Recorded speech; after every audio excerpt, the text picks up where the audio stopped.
Subscribe చేయండి మన GVR films Telugu ఛానల్కి అండ్ పక్కనే ఉన్న బెల్ ఐకాన్ ప్రెస్ చేయండి మన ఛానల్లో వచ్చే అన్ని ఇంట్రెస్టింగ్ వీడియోస్ మిస్ అవ్వకుండా చూడడానికి. అసలు మరీ కళ్ళ ముందున్నది కనిపించట్లేదు.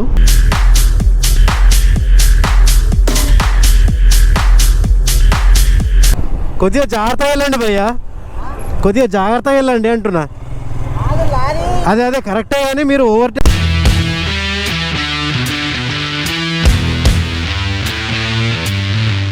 సో గైస్, ఈరోజు కంప్లీట్ నైట్ రైడ్ అవ్వబోతుంది అనమాట. And the time is 7 o'clock in the night. ఒక 4 hours పడుతుంది మనకి వెళ్ళడానికి ఇంటికి. 4.5 వేసుకోండి ఇంకెక్కడైనా బ్రేక్ తీసుకున్నా. నేను ఆల్రెడీ 10 minutes అయింది రైడ్ స్టార్ట్ చేసి, కానీ నాకు ఏంటంటే కాన్ఫిడెన్స్ రావట్లేదు అనమాట. ఎందుకంటే హిమాలయన్ లైట్ కూడా చాలా దారుణంగా ఉంది. అంటే ఇప్పటివరకు ఈ బండి నైట్ రైడ్ చేశా కానీ సిటీలో రైడ్ చేశాను. హైవే మీద అయితే ఖచ్చితంగా మనకి ఫాగ్ ల్యాంప్స్ ఇన్స్టాల్ చేసుకోవాలి అని ఖచ్చితంగా అర్థమవుతుంది అనమాట. సో ఇప్పుడే నేను యూటర్న్ తీసుకున్నాను and I'm going back home. Most probably రేపు పొద్దున్న బయలుదేరుతాను నేను మళ్ళీ ఎర్లీ అవర్స్లో. సో ఈ వ్లాగ్ నేను అప్పుడు కంటిన్యూ చేస్తాను. చాలామంది అన్నారు లైట్ అయితే దారుణంగా ఉంటుంది హిమాలయంది అని చెప్పి, బట్ మరీ ఈ రేంజ్లో ఎక్స్పెక్ట్ చేయలేదు నేను. అసలు మరీ కళ్ళ ముందున్నది కనిపించట్లేదు. సో ఇప్పుడు అంటే ట్రాఫిక్ లైట్స్ ఏవో ఒకటి ఉంటాయి కాబట్టి కొద్దిగా గొప్పగా అనిపిస్తుంది, కానీ అదే హైవేలో లైట్లు లేని పాయింట్లో ఖచ్చితంగా ఇబ్బంది అవుతుంది. సో అందుకనే నాకు కాన్ఫిడెన్స్ రావట్లేదు అనమాట. సో మన హిమాలయన్ మీద నైట్ రైడ్ చేయాలి అంటే ఖచ్చితంగా ఎల్ఈడి లైట్ అయినా ఇన్స్టాల్ చేయించుకోవాలి, లేకపోతే we have to get the fog lights installed అనమాట. ఇవి లేకుండా మాత్రం ఇట్స్ నియర్లీ ఇంపాసిబుల్. ఇప్పుడు నేను పర్సనల్గా ఎక్స్పీరియన్స్ చేశాను కదా, సో అందుకనే ఇది మీకు షేర్ చేయాలనిపించింది అనమాట మీతోటి. Yeah, catch you tomorrow in the morning guys. So guys, మళ్ళీ మనం దిస్ ఈస్ నెక్స్ట్ డే అనమాట. జై Hanuman. So we just started our ride again. నిన్న నైట్ చూసారు కదా the real problem in Himalayan ఏంటి అనేది. అంటే ద మేజర్ ప్రాబ్లం అనమాట. ఇంత ఖర్చు పెట్టి 2.5 లక్షలు పెట్టి బండి తీసుకుంటున్నప్పుడు ఇట్లాంటి చిన్న problem should not be a big concern, but మనం ఏం చేయలేము. That is how it is. నేను మాట్లాడుతుంది మీకు అర్థమైంది కదా, లైట్ ప్రాబ్లం అనమాట. హెడ్ లైట్ మాత్రం అస్సలు this is not at all up to the mark. అసలు బ్యూటిఫుల్ సన్ రైజ్. అండ్ ఇప్పుడు టైం వచ్చేసి 6:56 అవుతుంది. ఇంట్లోనే బయలుదేరినప్పుడు జస్ట్ ఒక 3 minutes బ్యాక్ అనుకుంటా, 3 to 4 minutes బ్యాక్. 10 to 7కి బయలుదేరినట్టు మనం. So this is the time to ride అనమాట మనకి.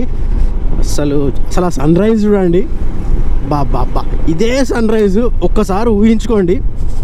బీచ్లో కూర్చుని లేకపోతే మంచి వాటర్ ఫ్రంట్లో కూర్చుని అలా ఈ సన్ రైజ్ చూస్తుంటే ఓ రేంజ్లో ఇక్కడ కాదు ఇంకెక్కడికో వెళ్ళిపోతాం అనమాట. ఒక నిమిషం బ్యాగ్ అడ్జస్ట్ చేసుకుందాం, ఎందుకో డౌట్ వస్తుంది నాకు బ్యాగ్ సరిగ్గా ఉందా లేదా అని. What is this Dude? Just now started again problem. ఇక్కడ మనకి శాడిల్ స్టే పెట్టించాలి. శాడిల్ స్టే పెట్టించకపోతే ఇదే ప్రాబ్లం అనమాట. ఒకవైపు లాగేస్తూ ఉంటుంది. శాడిల్ స్టే పెడితే ఏంటంటే మనకి we'll have the convenience to tie bungee cords. కానీ శాడిల్ స్టే పెట్టించామంటే మనం ఎట్లాగో ప్యానియర్స్ తీసేసుకుంటాం. సో ప్యానియర్స్ తీసుకుంటే ఇంకా అస్సలు ఇబ్బంది ఉండదు, సెట్ అనమాట ఇంకా. సో నా ప్రీవియస్ బ్లాగ్ చూస్తుంటే మీకు తెలిసే ఉంటుంది, మనం ఇంకా అస్సలు ఏమీ సింగిల్ యాక్సరీ కూడా ఇన్స్టాల్ చేయలేదు దీని మీద. ఇన్స్టాల్ చేయించలేదు. సో క్రాష్ గార్డు అవన్నీ చేయించాలి. I would definitely not recommend అనమాట అసలు అవి ఏవి లేకుండా రైడ్ చేయడము. బట్ నాకేంటంటే కొద్దిగా టైం కన్సెంట్ ఉంది, అవి పెట్టించలేకపోయాను. ఇప్పుడు హైదరాబాద్ వెళ్ళంగానే ఫస్ట్ చేయాల్సిన పని అదే, పెట్టించాలి. సో నేను అసలు ఏమనుకున్నానంటే యాక్చువల్గా మంచిర్యాలలో ఇక్కడికి వచ్చేసి పెట్టిద్దాము అనుకున్నాను ఇక్కడ రాయల్ ఎన్ఫీల్డ్ షోరూంలో. కానీ చాలా బిజీ స్కెడ్యూల్ అయిపోయింది, వెరీ షార్ట్ స్టే అనమాట. సో మన సబ్స్క్రైబర్స్ కూడా పింగ్ చేశారు, అన్న కలుద్దాం అనుకున్నాము అది ఇది అని చెప్పి నిన్న నైట్. కానీ ఐఎమ్ రియల్లీ సారీ గైస్, యాక్చువల్గా నాకు కూడా కలవాలని ఉంటుంది కానీ ఈసారి మాత్రం it's very very tight stay అనమాట. యాక్చువల్గా morning time rides are best అంటారు కదా, మ్యాక్సిమం కిలోమీటర్స్ కొట్టేయచ్చు, ట్రాఫిక్ అదేం ఉండదు కాబట్టి. 80 స్పీడ్స్ మెయింటైన్ చేస్తాం మనం.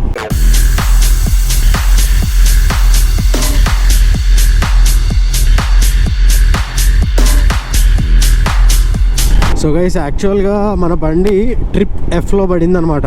యాక్చువల్గా మనకి బండిలో జనరల్గా 2 modes ఉంటాయి, ట్రిప్ A ట్రిప్ B అని ఉంటుంది, ఇంకోటి ఓడో రీడింగ్ అనేది ఉంటుంది అనమాట.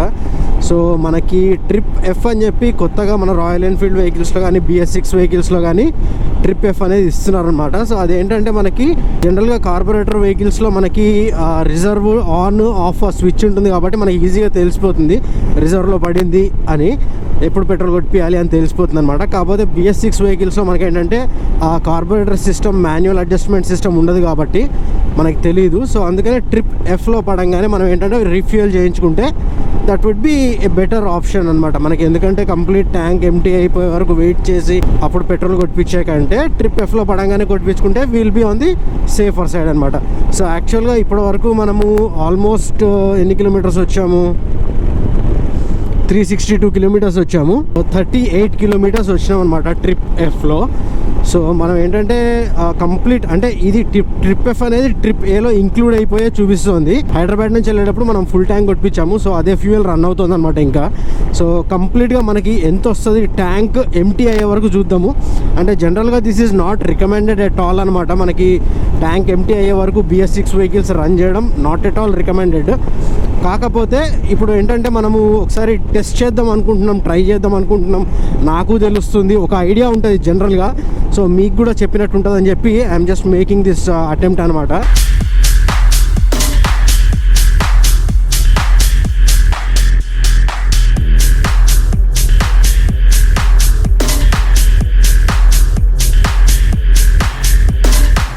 సో గైస్ ఇక్కడ ఊరికనే ఆగామన్నమాట. జస్ట్ మనం ఆల్మోస్ట్ 120-130 కిలోమీటర్స్ వచ్చాము.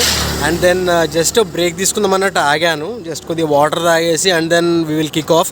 యాక్చువల్గా ఏదైనా టిఫిన్ సెంటర్ దగ్గర ఆగి మంచిగా బ్రేక్ఫాస్ట్ కొడదాం అనుకున్నాము. కాకపోతే చూస్తున్నారు కదా సీనరీ, అమేజింగ్ ఉంది సీనరీ మాత్రం. ఇక్కడ పొలాలు, సన్ రైజ్ అదంతా చాలా బాగుందన్నమాట. సో అందుకనే ఈ లొకేషన్ చూడగానే ఆగాలనిపించింది. సో ఒకసారి మీరు చూడొచ్చు ఆ సీనరీ ఎంత బాగుందో అసలు. నాకైతే అమేజింగ్ అనిపించింది అనమాట.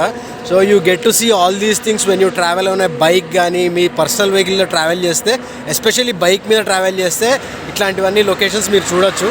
And it will be amazing feeling అనమాట. మీకు వెహికల్స్ చాలా ఎక్కువ వెళ్తున్నాయి. మీకు నేను చెప్తుంటే అర్థమవుతుందో అర్థం కావట్లేదు కానీ ఒక్కసారి వెనక చూడండి మీరు. అసలు లొకేషన్, బ్లూ స్కై కానీ గ్రీన్ గ్రాస్, పైన వచ్చేసి సన్ రైజ్, అసలు అమేజింగ్ ఉందన్నమాట. ఒకసారి కెమెరా తిప్పి చూపిస్తాను, ఒకసారి చూడండి.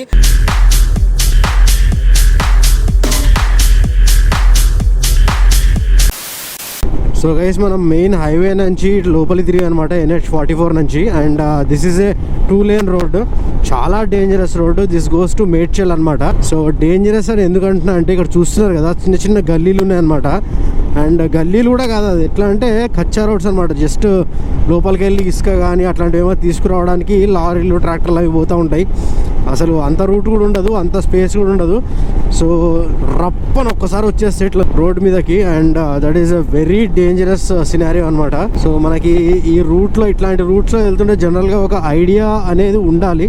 అంటే ఎక్కడి నుంచైనా వెహికల్ రావచ్చు, కొద్దిగా ముందు నుంచే we have to keep on observing అనమాట. చూస్తున్నారు కదా ట్రాక్టర్లు ఇవన్నీ చాలా కనిపిస్తాయి ఈ రూట్లో, లారీలు ఇవన్నీ. సో మీకు 2-3 చూపిస్తాడు. ఇక్కడ చూడండి రైట్ సైడ్లో ఒకటి, అండ్ దెన్ ఇక్కడ లెఫ్ట్ సైడ్లో చూడండి కదా. అండ్ ఇక్కడ బోర్డు కూడా పెట్టారు చూడండి, accident prone area go slow అని చెప్పి. అక్కడ రోడ్ అయితే ఆసమ్ ఉంటుంది, మంచి స్పీడ్ రప్పారప్ కొట్టాలనిపిస్తుంది, కొట్టచ్చు.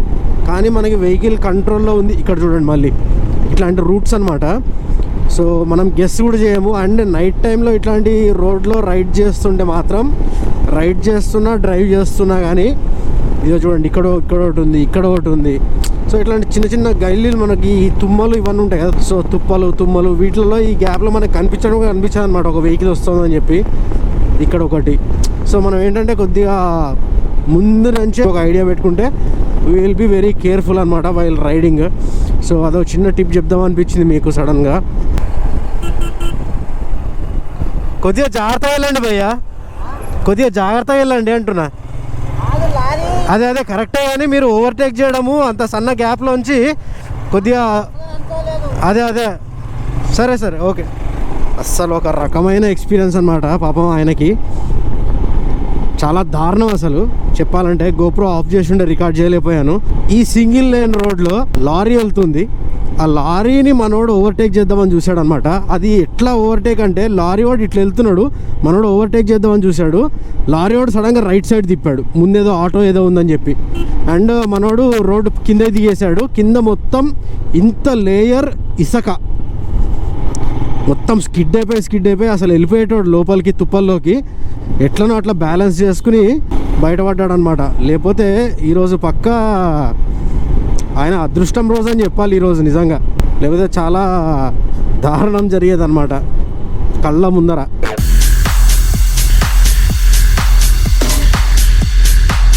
సో గైస్ నేను ఇంటికి వచ్చేసరికి 11:30 అయిందనమాట. And the ride was very peaceful and pleasant, ఎక్కడా తొందరపడలేదు. అండ్ మనం ఇంకా 15 to 20 minutes బ్రేక్ కూడా తీసుకున్నాము. బ్యూటిఫుల్ సన్ రైజ్ చూసాము విత్ లవ్లీ గ్రీన్ ఫీల్డ్స్ అనమాట. So the riding experience was amazing on Himalayan. కాకపోతే ట్రిప్ F1 కొద్దిగా డిసప్పాయింట్ చేసినట్టు కాదు ఒక రంగా చెప్పాలంటే. కాకపోతే ఇప్పటికి 157 kilometers వచ్చింది ట్రిప్ Fలో. అది ఎంత దూరం వస్తుందో కూడా తెలియదు ఇంకా నాకు. సో అట్లనే ఉంచేసాను అనమాట. మేబీ ఇదే నేను నెక్స్ట్ వ్లాగ్లో కంటిన్యూ చేస్తాను, టచ్ చేయడానికి ట్రై చేస్తాను అనమాట, అసలు ఎంతవరకు వస్తుంది ట్రిప్ Fలో పడ్డ తర్వాత హిమాలయన్ అని చెప్పి. So that being said I would like to end the video over here guys. ఒకవేళ మీకు ఈ వీడియో ఏ రీజన్ వల్ల నచ్చితే లైక్ చేయకుండా మాత్రం వెళ్ళకండి, షేర్ చేయండి video me friends and family తోటి. అండ్ నాకు కామెంట్ సెక్షన్లో డెఫినెట్గా కామెంట్ చేసి చెప్పండి ఎలా అనిపించింది వీడియో అని చెప్పి. And last but not least subscribe చేయడం మాత్రం మర్చిపోకండి. పక్కనే ఉన్న బెల్ ఐకాన్ ప్రెస్ చేసి ఆల్ అనే ఆప్షన్ సెలెక్ట్ చేయండి, సో దట్ నేను మన వీడియో అప్లోడ్ చేసినప్పుడు మీకు వెంటనే నోటిఫికేషన్స్ వచ్చేస్తాయి. So that being said let's meet in my next video. Till then keep smiling and never back down. Jai Hind. I've got an itch I can't scratch, I'm missing a piece that completes a whole part of me, an open wound scar to see. Everybody come here, gather round, welcome to the freak show, the best in town. What the hell's wrong with me? I don't get along with anybody, honestly. I've been living in my own head constantly, thoughts jumbled round, think I need a new lobotomy.